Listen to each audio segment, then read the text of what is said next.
भाजपा छत्तीसगढ़ प्रदेश प्रभारी नितिन नवीन और भाजपा प्रदेशाध्यक्ष किरण देव ने राष्ट्रीय अध्यक्ष जेपी नड्डा के सूरजपुर आगमन की तैयारी का जायजा लिया। उन्होंने बताया कि भाजपा राष्ट्रीय अध्यक्ष जेपी नड्डा 4 मई को सूरजपुर की सरगुजा लोकसभा क्षेत्र से भाजपा प्रत्याशी चिंतामणि महाराज के पक्ष में चुनावी सभा को संबोधित करेंगे। भाजपा ने स्टेडियम ग्राउंड सूरजपुर में आम जनसभा को लेकर भव्य तैयारियां प्रारंभ कर गई हैं। इसे लेकर एक बड़ा विशाल ड्रोन तैयार किया गया है, जिसमें लगभग 50,000 से ज्यादा लोगों के बैठने की व्यवस्था है। आम सभा में सूरजपुर जिले के तीनों विधानसभा क्षेत्र से लोगों की भीड़ जुटाने का लक्ष्य रखा गया है।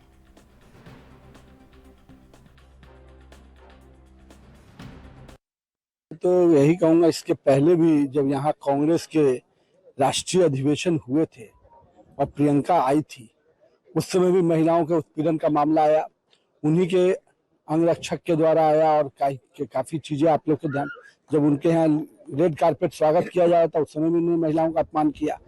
और आज उनके पार्टी में फिर से एक मामला आया है और उनके राष्ट्रीय प्रवक्ता के साथ महिला उत्पीड़न का विषय और महिलाओं का अपमानित करने का विषय आ रहा है।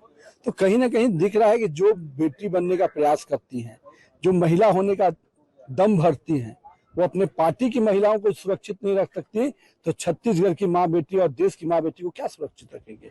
मैं तो प्रियंका जी से पूछता हूँ कि पहले सफाई दीजिए, देश की महिला के सशक्तिकरण की बात करते हैं और उनके सुरक्षा की बात करने वाली, आज वो ये बताए कि अगर छत्तीसगढ़ की माँ बेटी और आप ही की पार्टी की महिला के साथ इस प्रकार से व्यवहार हो रहा है तो आप मौन होकर क्यों चली गई।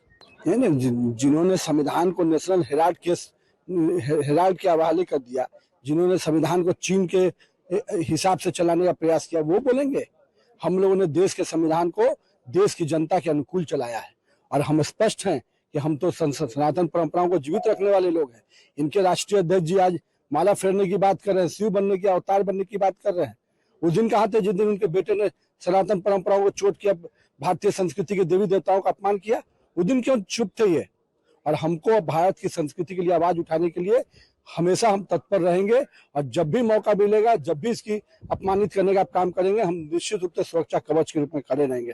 आज राम को हराने की बात करते हैं, यही भूपेश सरकार यहाँ पर जो थी, उनके पिताजी रावण के गुणगान करते थे, तो ये तो खुद अपने आप को रावण वाले मानते हैं।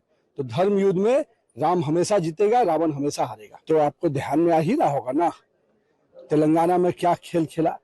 मुस्लिम आरक्षण को आगे बढ़ाने का काम कर रही है, SC OBC ST के आरक्षण को खत्म करने का काम कर रही है कांग्रेस। मतलब जो खुद गलत कर रहा है वो दूसरे को ऊपर आरोप लगा रहा है।